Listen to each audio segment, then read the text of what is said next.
Hello बच्चों, आप लोग कैसे हैं? आशा करता हूँ आप लोग अच्छे होंगे। After a long time I have come with a new topic which is integral calculus, जो कि हमारे फिजिक्स में यूज होने वाला मैथमेटिक्स है। ठीक है, तो जो बच्चे हमारे चैनल एजुकेशन इंजन पर नए हैं, प्लीज सब्सक्राइब कर लें चैनल को और बेल आइकन प्रेस करें ताकि हमेशा नए वीडियो का नोटिफिकेशन आपको मिलता रहे। ठीक है, तो इसी के साथ हम लोग चलते हैं हमारे आज के टॉपिक इंटीग्रल कैलकुलस की तरफ। तो ये इंटीग्रल कैलकुलस है क्या? सबसे पहला हमारे दिमाग में ये बात आती है कि ये इंटीग्रल कैलकुलस क्या है और इसका यूज क्या है। तो इसका अगर ये जाना जाए कि इसका खोज का श्रेय किसे जाता है, तो ये इंटीग्रल कैलकुलस का जो खोज किया हमारे न्यूटन साहब ने किए। ठीक है, तो उन्होंने क्यों किया?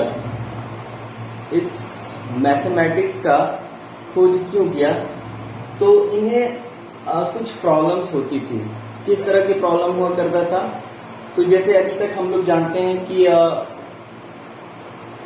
किसी ट्रायंगल का एरिया निकाल सकते हैं हम लोग, रेक्टेंगुलर का एरिया निकाल सकते हैं, पैरेललोग्राम का एरिया निकाल सकते हैं, ट्रेपीजियम का एरिया निकाल सकते हैं, वगैरह वगैरह। इन तरह के एरिया को हम लोग निकाल सकते हैं। लेकिन उन्हें क्या प्रॉब्लम होता था? तो इस तरह का कोई कर्व है और वो कर्व अगर दो रीजन में बाउंडेड हो तो उन्हें ये प्रॉब्लम हुआ करता था कि इनका एरिया कैसे निकाला जाए, है ना। तो आज इसी बात पर हम लोग चर्चा करेंगे कि अगर कोई इरेगुलर शेप का कोई कर्व है और वो कर्व क्या हो तो बाउंडेड हो, तो उस बाउंडेड रीजन का एरिया कैसे निकाला जाएगा, है ना।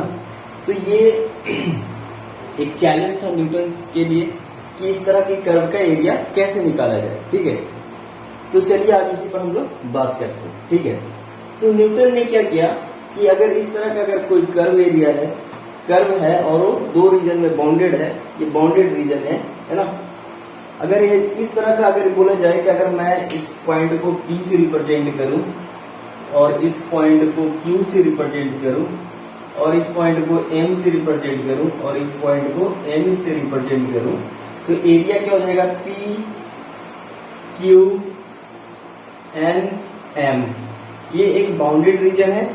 ठीक है, जिसमें एक साइड क्या है हमारा, एक साइड कर्व है और दो साइड क्या है, तो एक पैरेलल लाइन है, ये दोनों पैरेलल लाइन, और चौथा साइड हमारा एक्स एक्सिस है। तो ये पूरा एरिया बाउंडेड है। तो इस एरिया का रीजन कैसे निकालेंगे हम लोग? इस बाउंडेड रीजन का एरिया कैसे निकाला जाएगा? ठीक है, तो न्यूटन ने क्या किया कि इस रीजन को क्या किया इन्होंने, तो डिवाइड किया। ठीक है, n नंबर्स में, n number of equal division में इसको डिवाइड किया इस रीजन को। तो चलिए हम लोग इसको डिवाइड कर लेते हैं। ये डिवाइड हो गया।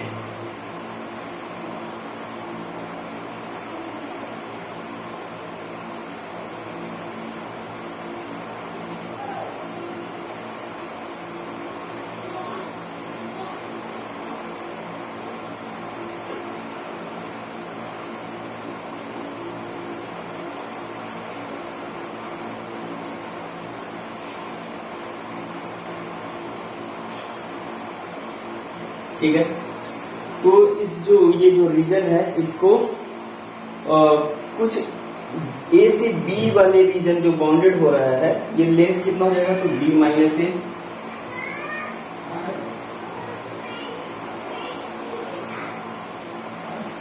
ये लेंथ B माइनस A वाले लेंथ को उन्होंने क्या किया, इस पूरे रीजन को n नंबर ऑफ डिवीजन में डिवाइड कर लिया। प्रत्येक रीजन का जो लेंथ क्या होगा, तो डेल्टा एक्स हम रिप्रेजेंट करते हैं। डेल्टा एक्स क्या होगा, तो B माइनस A वाले लेंथ को इन्होंने क्या किया, तो n इक्वल डिवीजन में डिवाइड कर लिया। तो लगभग ये सारा क्या दिख रहा है हमें, तो रेक्टेंगुलर एरिया दिख रहा है ना। ये एरिया क्या दिख रहा है? रेक्टेंगुलर एरिया दिख रहा है।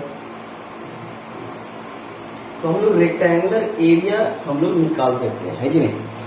तो कंसीडर करते हैं कि कोई फंक्शन एफ एक्स है, y बराबर एफ एक्स, जिसका कर्व y और x एक्सिस के बीच में ये कर्व बनाता है, और इसके दो रीजन ए एक्स बराबर ए और एक्स बराबर बी के बीच में हम क्या चाहते हैं, तो इस रीजन का एरिया निकालना चाहते हैं। तो न्यूटन ने क्या किया, इस वाले रीजन को n इक्वल डिवीजन में डिवाइड कर लिया गया है ना, n इक्वल डिवीजन में डिवाइड कर लिया। तो प्रत्येक डिवीजन लगभग क्या है, तो एक रेक्टेंगल है। अगर यहाँ से अगर देखा जाए तो ये एरिया छोड़ के बाकी ये वाला जो एरिया छोड़ के लगभग ये क्या है, तो रेक्टेंगल है। तो अगर इसका एरिया लिखे, अगर ट्रायंगल को छोड़ के अगर बाकी ट्रायंगल को छोड़ दिया जाए तो ये लगभग क्या है, तो एक रेक्टेंगल है। रेक्टेंगल का एरिया हम लोग लिख सकते हैं। तो रेक्टेंगल का एरिया क्या होगा, तो हम आई डैश से इसको रिप्रेजेंट करते हैं, ठीक है। इस पूरे रीजन का जो एरिया को हम लोग आई डैश से रिप्रेजेंट करते हैं। ये आई डैश क्या है, तो सिर्फ रेक्टेंगल वाले एरिया का एरिया रिप्रेजेंट कर रहे हैं। तो एक रीजन का एरिया क्या होगा, तो ये एफ एक्स है, y बराबर एफ एक्स, तो एक्स बराबर ए पर y का वैल्यू क्या होगा, तो एफ ऑफ ए हो जाएगा, एफ ऑफ ए। ये हो गया लेंथ, और ये डेल्टा एक्स हो गया, ये जो लंबाई है ये डेल्टा एक्स है, ये सारा लंबाई क्या है, तो डेल्टा एक्स। तो एरिया ऑफ रेक्टेंगल क्या होता है, तो लेंथ इंटू ब्रेथ, तो लेंथ या लेंथ मान ले, इसको ब्रेथ मान ले, तो एफ है इंटू डेल्टा एक्स, ठीक है नहीं। फिर नेक्स्ट वाले एरिया का रेक्टेंगल का एरिया क्या होगा, तो एफ अब क्या होगा, ये वाला लेंथ हो जाएगा, लेंथ ये होगा, तो ए प्लस डेल्टा एक्स होगा। नेक्स्ट वाला जो लेंथ पॉइंट होगा वो क्या होगा, ए प्लस डेल्टा एक्स, तो लेंथ क्या हो जाएगा, यानी ये हाइट क्या होगा, तो ए प्लस डेल्टा एक्स होगा, ठीक है। और अभी भी जो ब्रीथ है इसका वो क्या है, डेल्टा एक्स है। तो नेक्स्ट जो एरिया है रेक्टेंगल का वो क्या हो गया, F A plus delta X into delta X, ठीक है। नेक्स्ट अगर तीसरे वाले का एरिया लिखा जाए तो क्या होगा, plus F A plus 2 delta X into delta x. ये लेंथ हो गया, ये विड्थ हो गया, तो एरिया हो गया थर्ड वाले रीजन का एरिया, ठीक है। उसी तरह से अगर n इक्वल डिवीजन में डिवाइड है तो लास्ट वाला रेक्टेंगल का एरिया क्या होगा, तो F of A plus n minus 1 into delta X into delta X, है कि नहीं। n इक्वल डिवीजन है तो लास्ट वाला जो लेंथ होगा रेक्टेंगल का वो क्या होगा, F of A plus n minus 1 into delta x. कैसे, तो पहला दूसरे के लिए क्या हो रहा है, तो 2 माइनस 1 है ना, 2 माइनस 1 इंटू डेल्टा एक्स लिख सकते हैं। तीसरे वाले के लिए 3 माइनस 1 इंटू डेल्टा एक्स, तो क्या होगा 3 minus 1 into 3 minus 1 equal to 2, तो 2 डेल्टा एक्स हो गया। तो n वाले के लिए क्या होगा, n minus 1 into delta x होगा, है ना। तो ये वाला लेंथ क्या हो गया, F A plus n minus into delta x, और ये हो गया ब्रीथ। तो लगभग इस रीजन का एरिया क्या हो गया, अगर ट्रायंगल को छोड़ दें तो लगभग ये एरिया होगा, है ना। लेकिन क्या है, ये एग्जैक्ट एरिया है तो नहीं। तो एग्जैक्ट एरिया के लिए न्यूटन ने क्या किया, तो n को क्या किया, इन्फिनाइट कर दिया, यानी इस बाउंडेड रीजन को अभी तक n इक्वल डिवीजन में डिवाइड किया गया था, अब n को क्या किया न्यूटन ने, इन्फिनिटी कर दिया। जैसे ही n इन्फिनिटी हुआ तो डेल्टा एक्स का वैल्यू क्या हो जाएगा, 0 हो जाएगा। अब n इन्फिनिटी बार करेंगे तो क्या होगा, अब जो लाइन होगा बस एक दूसरी लाइन से क्या होगा, सट की जाएगा, ये कटेगा ऐसा, ये होगा नेक्स्ट लाइन वो इसके बगल से जाएगा।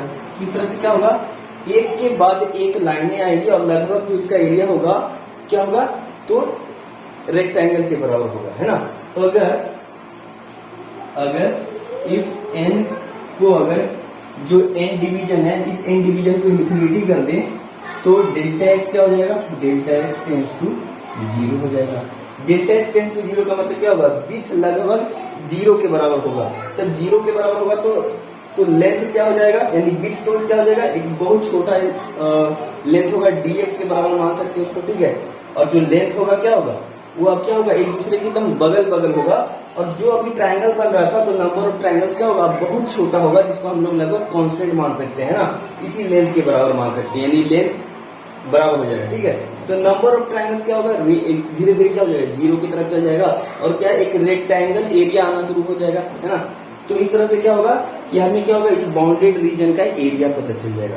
कब, जब n इन्फिनिटी हो जाएगा, तब n इंफिनिटी की तरफ जाने लगेगा, यानी कि इस बाउंडेड रीजन को एन यानी इंफिनिटी टाइम्स डिवाइड करें तो क्या होगा, जो लाइनें आएगी नेक्स्ट टू नेक्स्ट लाइन ये एकदम बगल बगल में आएगी इस तरह से सट सट के, ठीक है, एकदम सट सट के। तो क्या हो जाएगा, ये लो लेंथ हो गया और विड्थ क्या होगा dx, एकदम dx छोटा dx और ये लेंथ हो गया, है कि नहीं। तो इस तरह से जो एरिया आएगा वो पूरे कर्व का एरिया पता चल जाएगा हमें, है ना। तो उस समय आई क्या होगा, आई बराबर हो जाएगा, आई को हम लोग लिख सकते हैं या इसी को अगर लिखा जाए आई डैश को अगर एक तरह से इस तरह से भी हम लोग लिख सकते हैं सिग्मा के फॉर्म में, sigma equal to I dash equal to sigma F X I into delta X. Delta X क्या है, फिक्स एल विथ है, आई बराबर 1 to n, जहां एक्स आई क्या है, तो एक्स आई है A plus delta X, A plus 2 delta X, इस तरह से कहां तक, तो A plus n minus 1 into delta X तक, ठीक है। तो ये एक्स आई का वैल्यू हो गया, ये डेल्टा एक्स हो गया, ठीक है। आई डैश बराबर जब n इंफिनिटी होने लगेगा तो डेल्टा एक्स क्या होगा, जीरो के बराबर हो, जीरो की तरफ जाने लगेगा, बराबर नहीं जीरो की तरफ जाने लगेगा, तो उस समय हमें क्या एरिया जो मिलेगा आई के बराबर, वो क्या हो जाएगा, तो ये हो जाएगा आई इक्वल टू, लिमिट लगा देते हैं हम लोग क्या, delta X tends to 0 sigma F X I delta X, जहां आई क्या है 1 to n है, ठीक है, आई टू n, ठीक है। तो ये आई आ जाए, ये पूरा टोटल एरिया देने लगेगा कब, जब n इंफिनिटी जाने लगेगा, यानी डेल्टा एक्स क्या होगा, जीरो की तरफ टेंस होने लगेगा, है ना।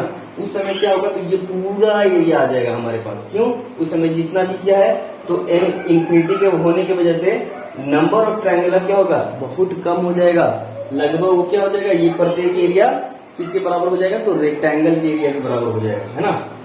तो न्यूटन ने यही किया, क्या किया कि उसको n इक्वल पार्ट्स में डिवाइड किया, फिर n को क्या कर दिया इंफिनिटी, ताकि ये ट्रायंगल गायब हो जाए, है ना। ट्रायंगल गायब कैसे हो जाएगा, तो n इंफिनिटी चला जाएगा, यानी n इनफिनाइट बार इसको डिवाइड करेंगे, तो क्या होगा, एक जब दूसरा डिवीजन आएगा तो जस्ट इससे बगल बगल जाएगा, तो क्या होगा, नंबर ऑफ ट्रायंगल्स खत्म हो जाएगा और लगभग क्या हो जाएगा, एरिया जो होगा वो रेक्टेंगल के एरिया के बराबर हो जाएगा, ठीक है।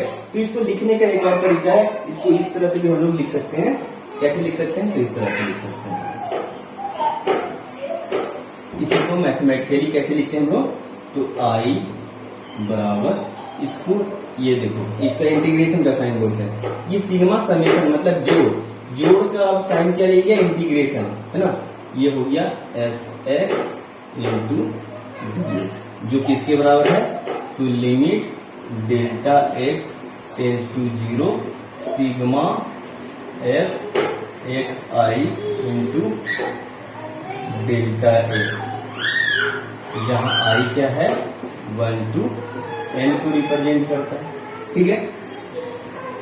तो इसी को बोलते हैं हम लोग इंटीग्रल कैलकुलस। तो इंटीग्रल कैलकुलस से क्या फायदा है हमें, तो किसी भी कर्व हो या कोई भी कर्व हो, है ना, कोई भी कर्व हो, हम उससे बने यानी बाउंडेड रीजन के एरिया आसानी से बता सकते हैं।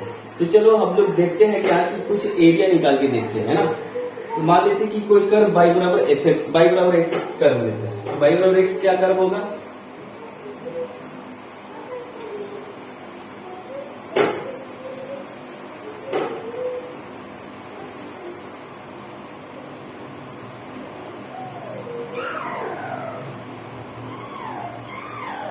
ये हो गया y बराबर एक्स क्या है, तो एक स्ट्रेट लाइन होगा जो ओरिजिन से पास करने वाला एक स्ट्रेट लाइन होगा, ये एक्स एक्सिस हो गया, ये वाई एक्सिस हो गया। अब हम चाहते हैं कि x बराबर a और कहीं x बराबर b के बीच जो बाउंडेड रीजन है, इस रीजन का एरिया निकालना चाहते हैं। मान लेते हैं पॉइंट P हो, ये Q हो, ये M हो, ये N हो, ये पॉइंट N, ठीक है। तो PQMN का एरिया निकालना चाहते हैं, तो ये अगर देखें पी क्यू एम एन क्या है, तो एक ट्रेपीजियम है। ट्रेपीजियम का एरिया क्या जानते हैं, तो 1/2 इंटू पैरेलल साइड का सम। तो पैरेलल साइड क्या होगा, x बराबर ये रख देंगे तो y बराबर क्या हो जाएगा, a के बराबर हो जाएगा। तो ये a हो गया, ये b हो गया, यानी पैरेलल साइड का सम a प्लस b इंटू इनका बीच का दूरी। तो बीच का दूरी क्या होगा, ये टोटल दूरी b माइनस a के बराबर होगा। ये हो जाएगा b माइनस a, तो क्या हो जाएगा 1/2 b square minus a square. चलिए यही इसी को हम लोग कैलकुलस के मेथड से यानी कि इंटीग्रेशन के मदद से हम लोग एरिया निकालेंगे। ठीक है, तो कोई भी कर्व हो हम उसका एरिया निकाल सकते हैं इंटीग्रेशन से। तो चलो इसका एरिया निकालते हैं। ठीक है,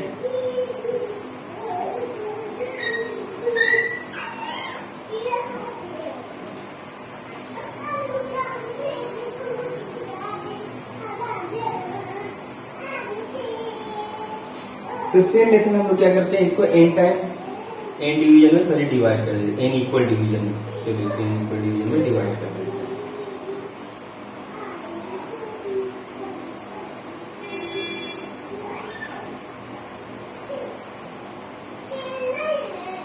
ठीक है, तो एरिया आई डैश क्या होगा, अगर इसको n इक्वल डिवीजन में डिवाइड करते हैं तो आई डैश बराबर होगा फर्स्ट रेक्टेंगुलर एरिया, लगभग रेक्टेंगुलर है ये, ट्रायंगल को छोड़ देते रेक्टेंगल का एरिया क्या होगा, तो लेंथ क्या होगा a के बराबर, x बराबर a रखेंगे तो y बराबर लेंथ क्या हो जाएगा a हो जाएगा, और चौड़ाई विड्थ क्या होगा डेल्टा x, जहां डेल्टा x क्या है, where delta x is equal to b minus a by n। ठीक है, यहाँ डेल्टा x क्या है, विड्थ क्या है, तो b minus a by n, जहां इस पूरे लेंथ को n इक्वल डिवीजन में डिवाइड किया गया है। तो आई डैश क्या हो जाएगा, तो a इंटू डेल्टा एक्स, पहले वाले रेक्टेंगल का एरिया अगर इस ट्रायंगल को छोड़ दे तो, प्लस दूसरे वाले रेक्टेंगुलर एरिया का एरिया क्या होगा, तो a प्लस डेल्टा एक्स, अब नेक्स्ट जो लेंथ होगा a प्लस डेल्टा एक्स होगा, इंटू विड्थ क्या होगा v डेल्टा एक्स होगा, है ना। उसी तरह से तीसरे वाले रेक्टेंगल का एरिया, तो a plus 2 delta X into delta X plus up to n, last वाले रेक्टेंगल का एरिया क्या होगा, तो a plus n minus 1 into delta X into delta X. ठीक है, अगर डेल्टा एक्स क्या है सब में कॉमन है तो बाहर निकालें तो क्या हो जाएगा, a plus delta X plus a plus 2 delta X plus a plus n minus 1 into delta x, और लास्ट में बचेगा इधर डेल्टा एक्स कॉमन ले लिया हमने। ठीक है, तो आई डैश बराबर क्या हो गया, ये हो गया आई डैश बराबर, ये आई डैश बराबर हो गया। अब ये क्या दिख रहा है हमें, ये पूरा चीज क्या दिख रहा है, तो a plus delta X, a plus 2 delta X plus up to a plus n minus 1 delta X है। ठीक है, तो अगर जस्ट सेकेंड वाले टर्म में फर्स्ट वाले को घटाएं तो हमेशा डेल्टा एक्स का डिफरेंस मिल रहा है, यानी ये पूरा जो सीरीज लिखा हुआ है वो किसमें है, तो अर्थमेटिक प्रोग्रेशन में। तो अर्थमेटिक प्रोग्रेशन के सीरीज को जोड़ने का एक तरीका क्या होता है, तो आई डैश बराबर हो गया number of terms, total number of terms क्या है, तो n/2 into first term a plus last term a plus n minus 1 into delta X into delta X है, डेल्टा एक्स तो कॉमन है, ये डेल्टा एक्स हो गया।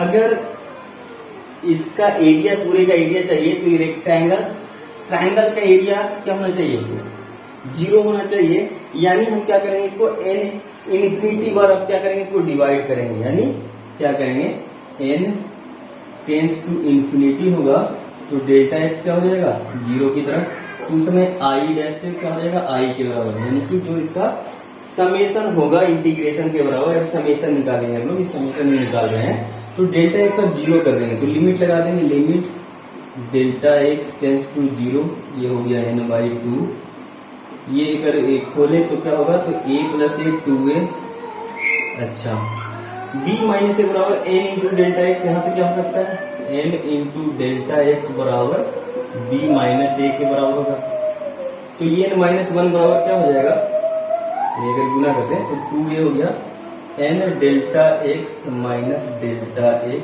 इंटू डेल्टा x, ठीक है। तो डेल्टा x बराबर यहाँ से डेल्टा x बराबर क्या होगा, b माइनस से y है, यहाँ वैल्यू पुट कर देंगे हम लोग।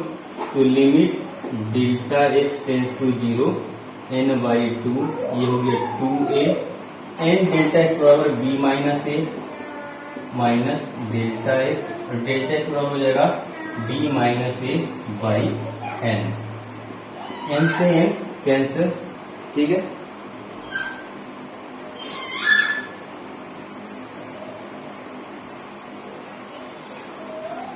और ये क्या होगा, i बराबर हो जाएगा limit delta x tends to 0, अगर लिमिट लगा दें तो क्या हो जाएगा, डेल्टा x 0 हो जाएगा। यहाँ क्या हो जाएगा, तो यहाँ हो जाएगा 2a माइनस a के बराबर, यहाँ हाफ बाहर बच जाएगा हाफ, यहाँ हो जाएगा a plus b, delta x tends to 0 limit लग जाएगा तो डेल्टा x 0 के बराबर हो जाएगा। तो a प्लस बी यहाँ से हो जाएगा a plus B into B minus A बाहर, तो क्या होगा, तो हाफ ये हो जाएगा b minus A into A B plus A, तो हो जाएगा B square minus A square, जो कि किसके बराबर हम लिख सकते हैं इसको F X D X, limit lower limit a to b, यानी इसको लिख सकते हैं एफ एक्स का क्या वैल्यू है, तो y बराबर एफ एक्स है, यानी x d x a to b, जो किसके बराबर हो गया, तो हाफ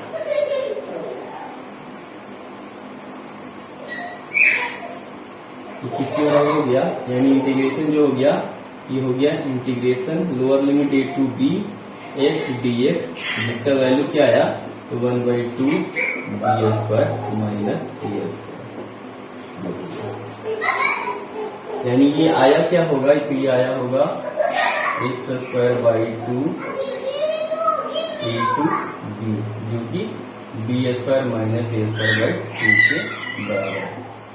तो इस तरह से हम with the help of integration integral calculus we can find area of any bounded region, the region में be straight line bounded by straight line, और इट में बी द फंक्शन में बी कर्व, है ना, किसी तरह का भी कर्व हो सकता है, उससे बाउंडेड रीजन का एरिया हम लोग बहुत आसानी से इंटीग्रल कैलकुलस की मदद से हम लोग निकाल सकते हैं। तो यही काम हमारे न्यूटन साहब ने किया था, है ना, उन्होंने किसी भी कर्व का एरिया निकालने का एक तरीका खोज निकाला है, जिसे हम लोग इंटीग्रल कैलकुलस में पढ़ते हैं।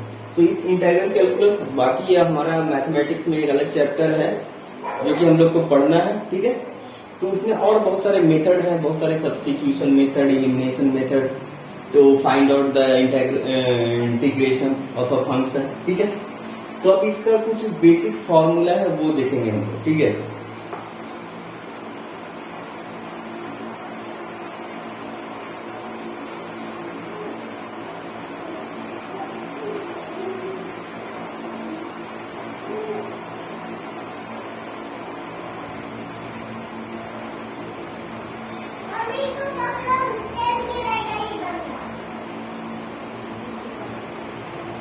अगर मान लें कि कोई फंक्शन हो,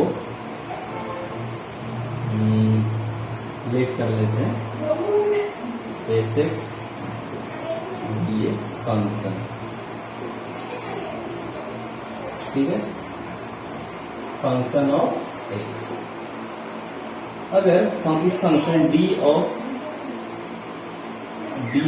एफ एक्स का डिफरेंशिएट करें एक्स के रिस्पेक्ट में, और एक फंक्शन हमारा दूसरा फंक्शन एफ एक्स आ जाए, तो इसको क्या लिख सकते हैं, डी ऑफ एफ एक्स बराबर एफ एक्स डी एक्स।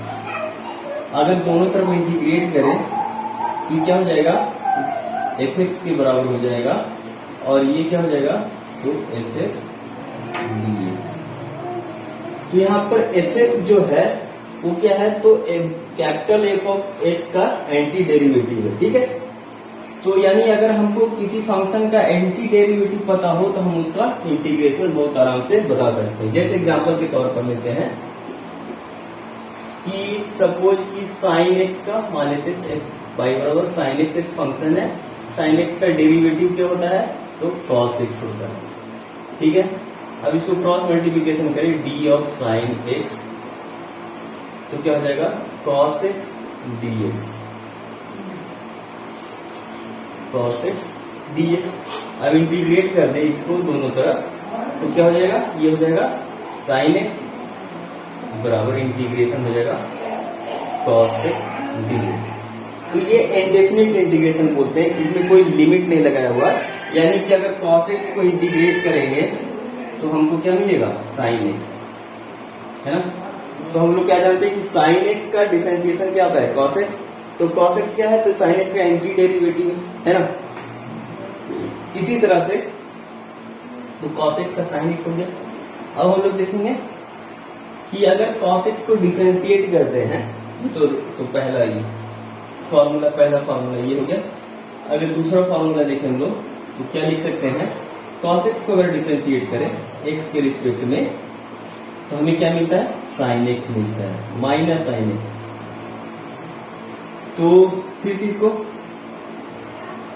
इस तरह से लिख सकते हैं minus sine x into D x, integrate कर दे तो क्या हो जाएगा, कॉस एक्स के बराबर हो जाएगा और ये हो जाएगा sine minus sine x D x, या इसको क्या लिख सकते हैं हम लोग, साइन एक्स डी एक्स बराबर माइनस कॉस एक्स, यानी कि साइन एक्स का इंटीग्रेशन एक्स के रिस्पेक्ट में क्या आता है, तो माइनस कॉस एक्स। ठीक है, ये रूल नंबर सेकेंड। अब कुछ थर्ड नंबर फॉर्मूला देखते हैं हम लोग। फॉर्मूला नंबर थर्ड, हम लोग क्या जानते हैं कि अगर tan x को डिफरेंशिएट करें तो क्या मिलता है हमें, सेक स्क्वायर एक्स मिलता है ना।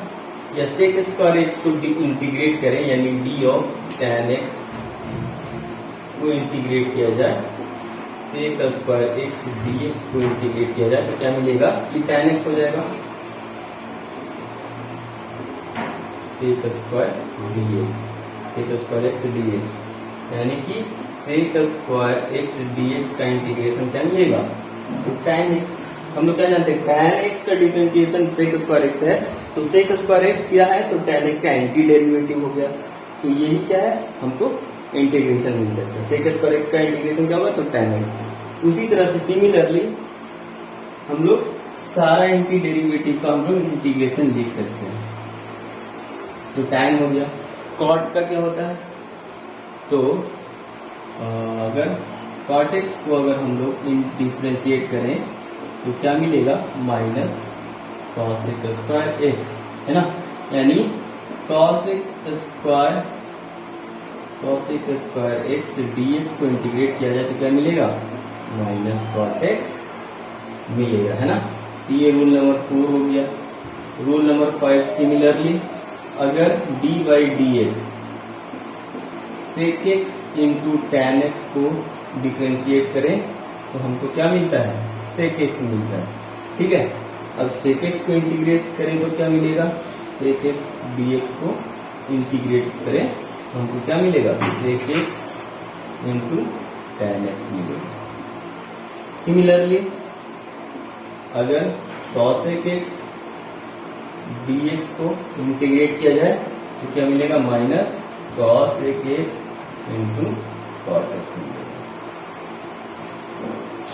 तो इस तरह से ये कुछ ट्रिगोनोमेट्रिक फंक्शन का इंटीग्रेशन है। ठीक है, अच्छा अगर एक क्या पढ़ते हैं हम लोग कि अगर एक्सएन को डिफरेंशिएट करें d by d x, x n को अगर डिफरेंशिएट करें तो क्या मिलता है हमको, n into x minus one, है ना।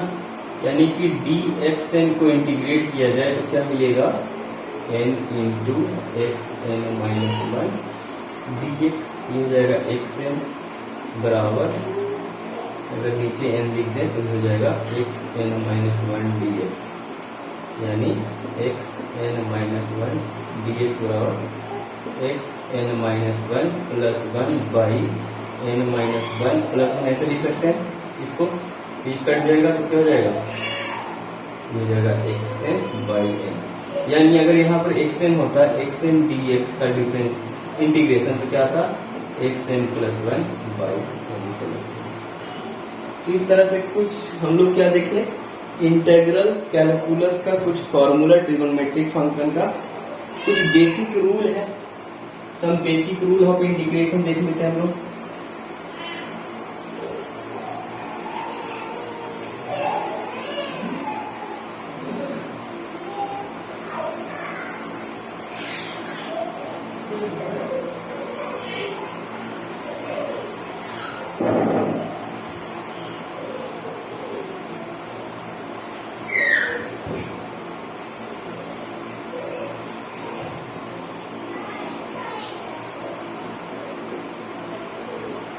क्या रूल है, तो पहला रूल क्या है कि अगर c कांस्टेंट और fx dx हो तो कांस्टेंट को हम लोग बाहर निकाल लेते हैं और बस fx dx को इंटीग्रेट करते हैं, ठीक है।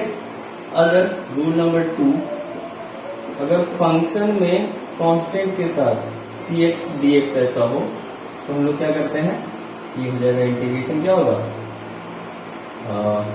ये fcx मान लेते हैं, इसका एंटी डेरिवेटिव बाई सी के बराबर, ठीक है। रूल नंबर 3, अगर दो फंक्शन हो और क्या हो, एडिशन या सब्ट्रैक्शन, यानी दोनों fx dx मान लेते हैं dx, तो इसका जो इंटीग्रेशन होगा इंडिविजुअल इंटीग्रेशन होगा, fx का अलग से इंटीग्रेशन करेंगे प्लस माइनस dx का अलग से इंटीग्रेशन करेंगे। तो ये कुछ बेसिक रूल है जिसके मदद से हम लोग क्या करेंगे कि इंटीग्रेशन निकालेंगे, ठीक है। तो अब कुछ इंटीग्रेशन निकाल के देखते हैं हम लोग।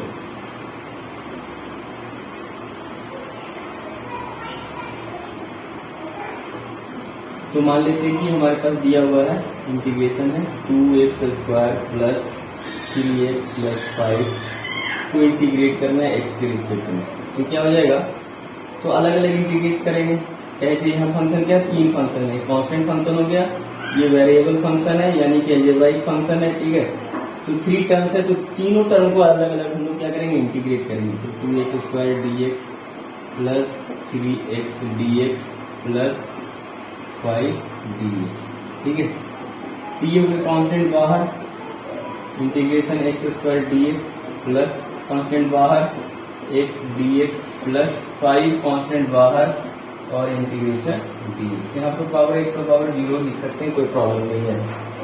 ये हो गया 2x², तो इसका इंटीग्रेशन क्या होगा 2 + 1 / 2 + 1, ये हो गया प्लस 3, इसका इंटीग्रेशन x 1 पे पावर 1 + 1 / 1 + 1, ये हो गया प्लस 5 × x पे पावर 0 + 1 / 0 + 1, ये हो गया, ठीक है। अब इसको सॉल्व करेंगे तो क्या होगा 2x³ / 3 + 3x² / 2 + 5x, तो इसका इंटीग्रेशन।